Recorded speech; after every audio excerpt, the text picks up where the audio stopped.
লাউ শাকের সাথে খাওয়ার জন্য আজকে বানিয়েছি শামুল দিয়ে মরিচ ভর্তা। এটা অনেকেই হয়তো জানে না, আবার অনেকের হয়তো অনেক পছন্দ। তো যারা জানে না তাদের জন্যই আজকের এই রেসিপি। প্রথমে আমি অনেকগুলো শামুল নিয়েছি, ছোট ছোট পিস করে কেটে নিয়েছি, মানে আমরা যেভাবে রান্না করে খাই ঠিক সেভাবে। শামুলগুলো প্রথমে একটা হাঁড়িতে নিয়ে নিব, তার উপরে দিয়ে দিব পেঁয়াজ কুচি, তার উপরে দিয়ে দিব মরিচগুলো। আর মরিচগুলো আমি গোটা দিয়েছি যেহেতু আমি গুদিয়ে বানাবো।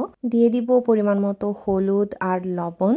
তারপর দিয়ে দিব অল্প পরিমাণ সাদা সয়াবিন তেল। এখানে তোমরা যে কোনো তেল ইউজ করতে পারবে, তবে খেয়াল রাখতে হবে তেলের পরিমাণটা যেন জাস্ট অল্প হয়। মরিচের ঝাল কমানোর জন্য অথবা ঝাঁঝ কমানোর জন্য আমি এখানে দিয়েছি সিদলের পানি। সিদলের পরিমাণটা ছিল খুবই অল্প, আর অল্প পানিতে আমি সিদলটা গলিয়ে এখানে পানিটা অ্যাড করে দিয়েছি। তো সবগুলা ভালো মতো মিক্সড করে ঢাকনা দিয়ে ঢেকে আমি রান্না করব। তো যেহেতু আমি এটা গুদিয়ে বানাবো, তার জন্য যে সিদলের পানিটা আমি এখানে ইউজ করেছি, সিদলের পানিটা একদম পুরোপুরি ভাবে শুকিয়ে যেতে হবে। তারপরে আমি মরিচ আর মাশরুমগুলো একসাথে বেটে মিহি করে দেব। সিদল ছাড়াও কিন্তু এই তরকারিটা খাওয়া যায়, আর সেক্ষেত্রে তোমাদের নর্মাল পানি অ্যাড করতে হবে সিদলের পানির পরিবর্তে। আর এখানে কম তেল ইউজ করার কারণটা হচ্ছে যেহেতু আমরা এটা গুদিয়ে বানাবো, তার জন্য তেল বেশি দিলে মাশরুমগুলো বাটার ফলে দেখা যায় পিছলা হয়ে যায়, তার জন্যই মূলত এখানে কম তেল দেওয়া হয়েছে। সো আমার তরকারির ঝোলটা কিন্তু শুকিয়ে গেছে, মানে তরকারিটা হয়ে গেছে। এখন আমি জাস্ট এটা বেটে দিব।